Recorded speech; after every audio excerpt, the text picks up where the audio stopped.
안녕하세요. 자, 이번 시간은 이제 111회 전산회계 1급 기출문제 해설 강의를 시작하겠습니다. 실기 다 하고 오셨죠? 항상 문제 풀이는 실기 먼저 하고 이론으로 오셔야 돼요. 이론 15개 중에 한두 개라도 갑자기 막혔다. 내가 공부 안 한 게 나왔다. 처음 출제되는 게 나왔다. 이러면 갑자기 머리가 하얘지고 땀 삐질삐질 나고 가슴 콩닥거리고 막 이래가지고 실기할 때 손 떨리면 자기 손해입니다. 그래서 무조건 실기부터 하세요. 간혹가다 합격 후기 보면 남들은 다 이론부터 시작하는데 우린 실기부터 하니까 어떤 사람은 이상한데 해도 되나? 해도 됩니다. 어차피 이론하고 실기 합쳐서 1시간이기 때문에 빨리 1시간 내에 빨리 해결하는 게 좋아요. 그리고 또 극단적으로 실기하다가 만약에 시간이 부족하다. 그럼 이론은 15개 찍을 수도 있죠. 에라 모르겠다. 찍을 수도 있어요. 근데 실기 이론부터 하다가 실기하다가 시간 부족했다. 그럼 실기는 어떻게 찍어? 찍을 수가 없어, 찍을 수가. 그죠? 시간이 부족한 것까지 생각한다면 더더군다나 이론을 먼저 하시면 손해입니다. 아셨죠? 자, 1번부터 갑니다. 아래에 설명하고 있는 재무정보의 질적 특성에 해당되지 않는 것은 그랬는데, 재무정보가 정보 이용자의 의사결정에 유용하게 활용되기 위해서는 의사결정 목적과 관련이 있어야 된다. 즉, 목적 적합성이죠.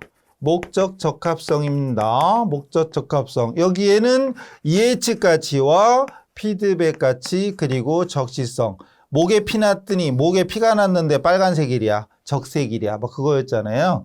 그 다음 신뢰성. 목적 적합성과 신뢰성. 신뢰성의 하부 속속에는 표준검이었죠. 표준검. 표현의 충실성, 중립성, 검증 가능성. 결론은 답은 중립성은 신뢰성 쪽이고 그 다음 나머지 예측가치 피드백. 피드백이 또 다른 말로 확인가치죠. 적시성은 목적 적합성 이동냅니다. 목에 피 났더니 빨간색이랴 이거였죠. 표준검신, 검신. 바람의 검신. 맞나? 모르겠다. 어쨌든 신뢰성인지 목적 적합성인지 굉장히 중요한 겁니다. 2번 기업회계 기준에 따른 재무상태표의 표시에 관한 설명 중에 적절치 않은 것은 틀린 거. 비유동자산은 당좌자산이 왜 들어가? 당좌자산은 유동자산이잖아요. 옳지 않은 거잖아. 벌써 답 나왔는디? 끝났는디? 비유동자산에는 투자자산, 유형자산, 무형자산이 있죠. 투자, 유형, 무형, 기타 비유동 있죠. 어쨌든 벌써 틀렸네. 그 다음 단기차입금은 유동부채, 자산부채는 유동성 배열법, 재고자산은 유동자산에 포함된다. 유동자산 중에 당좌와 재고가 있죠. 하다못해 이 부분은 혹시나 헷갈렸다면 우리 실기 계정과목 및 적유 등록 들어가 보면 자산별로 구분이 있죠. 그런 걸 참조하셔도 되기는 됩니다. 어차피 우리 시험은 이론하고 실기를 동시에 보기 때문에 이론 하다가 좀 갑자기 헷갈려. 그럼 실기 화면에 도움을 받아도 됩니다. 뭐다냐? 재고자산의 단가 결정 방법인데 어떤 방법이냐? 실제의 물량 흐름에 대한 원가 흐름의 가정이 대체로 유사하다. 대체로 비슷하다 그러면 벌써 답이 보여야 되는데 이 정도만 해도 답이 보여야 공부를 제대로 한 거다. 아직 모르겠는데요? 그럼 더 해야 되는 거지요. 또 현재의 수익과 과거의 원가가 대응한다. 이미 끝났어. 수익 비용 대응에 부적합하다 하는 순간 선입이라는 게 눈에 보여야 됩니다. 그리고 물가 상승할 때 인플레이션 시 이익이 과대 계상된다. 인플레이션 때 기말재고 크기. 기말재고 크기는 곧 이익의 크기. 선이 총후 이 얘기하는 거잖아요. 그래서 이건 볼 것도 없이 답이 2번 나와야 됩니다.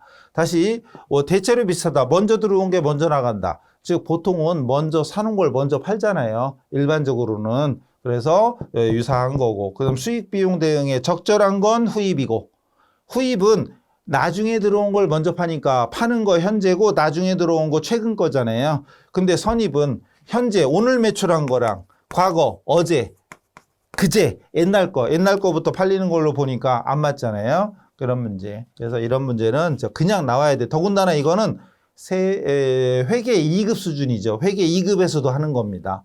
더군다나 회계 1급인데 이걸 모른다 그러면 공부 안 한 거죠. 공부 안 한 거죠. 회계 2급 건너뛰거나. 네, 어쨌든 건너뛴 사람은 자기가 감수해야 돼요. 배우고 온 사람하고 안 배우고 온 사람 다르죠. 자, 넘어가요. 자, 다음 현금 및 현금성 자산에 해당되는 항목. 해당하는 항목 총 합계가 얼마냐? 선일자 수표 안 들어가죠? 타인 발행 수표는 들어가지만 타인 발행 수표, 우편 수표, 송금 수표 다 들어가지만 선일자 수표는 어음으로 처리하죠. 배당금 통지서, 타인 발행 수표, 만기 6개월짜리는 안 들어가죠. 취득 당시 만기가 3개월 이내인 거. 이것도 코 벌름벌름 되면서 고민하고 있으면 공부 안 한겨. 파이팅. 예. 그래서 이거 두 개밖에 없습니다. 100만 원이네 그럼. 그죠? 공짜. 이것도 회계 2급 수준. 회계 2급짜리입니다. 이 정도는 그냥 거저먹기.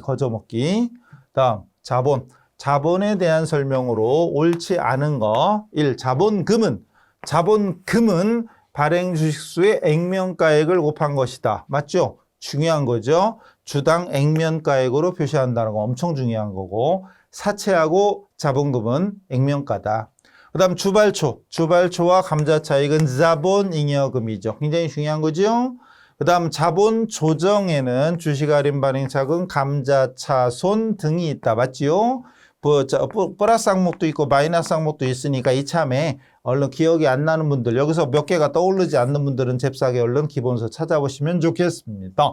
별로 1, 2, 3번 다 맞으니까 답은 4번이겠네요. 주식 배당과 무상 증자는 순자산의 증가가 아니라 불변이지요. 불변입니다. 불변.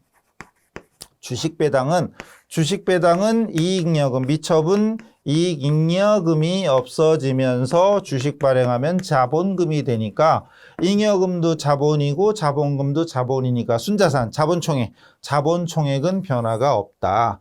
무상증자는 잉여금을, 자본잉여금이나 이익잉여금을 자본에 전입하는 거지요. 자본에 전입하니까 역시 자본이고 자본이죠. 자본이니까 변동이 없겠지요. 불변입니다. 그래서 이런 것들은 설명 없어도 난 충분히 확실하게 이건 불변이다 라고 말할 수 있다면 공부를 제대로 하신 거고, 설명 듣고 나서도 이게 뭔 소리다냐 이러고 있으면 공부하셔야 돼요. 파이팅! 때리려고 그런 거 아니에요. 파이팅 하셔서 이론을 열심히, 그리고 회계 1급을 이론을 빡세게 제대로 해놔야 세무 2급 가서 쉽게 할 수 있지. 회계 1급에서 겨우겨우 막 이렇게 해서 넘어간 사람은 세무 2급 가서 세무 2급 한 번에 넘어서기 힘듭니다. 넘어가요. 자, 다음 6번 손익계산서. 손익계산서에 나타나는 계정 과목으로만 짝지어진 거. 바꿔 말하면 수익과 비용. 수익이나 비용에 속하는 것만 찾아라 이 얘기잖아요. 대손상가비, 반감비, 현금은 재무상태표잖아요. 자산이니까. 기부금, 영업의 비용, 퇴직급여, 반감비, 이자수익, 영업의 수익, 외상매출금은 자산이지요. 뭐요? 가나다라 찾는 거였어요? 그럼 나 들어가면 일단 틀리는 거였고, 바 들어가도 틀리는 거예요. 그럼 답은 2번이네요. 그죠? 몇 개도 아니었네. 참. 몇 개 찾는 건 줄 알았더니. 그래서 손익계산서에 이런 것만 나왔으면 좋겠다. 근데 이게 회계 1급이요? 회계 2급 잘못 푸는 거 아니에요, 지금? 이 정도는 이제 회계 2급인데. 그러고 보니까 참, 이것도 이의 신청이 있었대요, 요 문제. 요 문제를 이의 신청하는 사람들은 도대체 어떤 사람들인지. 설마 우리 학생 중에는 없죠? 근데 뭐 때문에 이의 신청했나 내용은 안 나오는데 그 답안 발표 때 이 부분에 대해서 들어주진 않았다 그러면서 이유 중에 뭐 써 있는 게 실무 데이터. 우리 기출문제 백데이터 있잖아요. 그 백데이터하고 무관하다. 근데 뭘 질문했나 그건 모르겠어요. 도대체 이걸로 이의 신청할 게 뭐가 있을까? 손익계산서의 수익과 비용. 그럼 나번하고 바번은 재무상태표에 들어가는 항목인데 이거 가지고 이의 신청할 게 도대체 뭐가 있을까? 이해가 안 되는데 어쨌든 이의 신청이 있었대요. 결론은 안 들어줬다.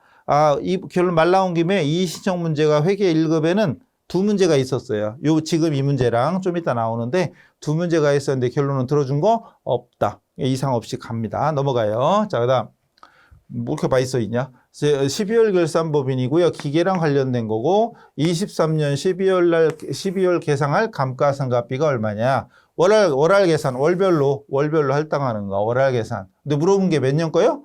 23년 거. 근데 기계는 언제 취득했다? 22년 7월 달에. 오호. 정률법이네? 정액법이 나왔으면 좋을 텐데. 정률법이네. 네오뉴스 5년에 상각률은 45. 이거 암산이 안 되게 또 이렇게 나왔네. 1,000만 원이고 잔존가치가 있네. 중요한 건 정률법이에요. 그리고 물어본 건 22년 게 아니라 23년 겁니다. 그럼 22년도에 상각비가 얼마였는지도 계산을 해야 되겠지요. 22년도에는 정률법 공식은 취득원가 1,000만 원 빼기 잔존가가 아니라 감가상각 누계잖아요. 감가상각 누계입니다. 감누기 때문에 첫 해에는 누계가 없지요. 잔존가치 아니에요. 이 공식도 모르는 사람은 귀민머리 2개 뽑아요. 얼른. 정신 번쩍 차려야 돼. 곱하기 정률 45% 0.45. 근데 12월 결산인데 22년 7월 달에 구입했거든요. 그럼 반띵 해야 돼. 또 12분의 6. 7월부터 12월 반띵 해야 돼요. 그럼 요까지가 450인데 반띵하면 225만 원이잖아요. 22년도에. 근데 물어본 게 22년이 아니고 22년이었으면 4번이네. 그죠? 4번인데 22년 물어본 게 아니고 맞나? 450. 그 다음 23년 거 물어봤잖아요. 23년 거. 그럼 23년에는 원가 1,000만 원 빼기 감가누계 요거. 전년도에 상각했던 225만 원을 빼고 곱하기 0.45. 여기서는 월화 계산 안 하는 거죠? 이제 2년째 그냥 1년에 45%, 1년치 하는 거니까 12분의 12. 어쨌든 상각대 상액은 775만 원, 775만 원 곱하기 0.45 그러면은 나오겠죠? 대충 350만 원 가까이 나올 거예요. 2번. 계산기 두드려 보세요. 계산기 두드려 보면 나옵니다. 775만 원 곱하기 0.45. 그 계산기 누를 때 0.45 할 때 0점 할 때 0은 안 눌러도 돼요. 그냥 0.45 또는 45하고 퍼센트 눌러도 되죠. 그래서 정액법이든 정률법이든 이 정도는 그냥 찾을 수 있어야 되고 만약에 정액법이었으면 22년 걸 구할 필요가 없지요. 정액법이었으면 그냥 취득원가 빼기 잔존가 한 다음에 5년이니까 나 5분의 1. 5분의 1 하면 끝나요. 작년에 반년치하고 이번 연도 1년치 하는 거지. 정액법은 더 간단하지. 정액법이면 누계를 구할 필요가 없습니다. 요거에서 450에 5분의 1 하면 90만 원. 정액법이었으면 90만 원입니다.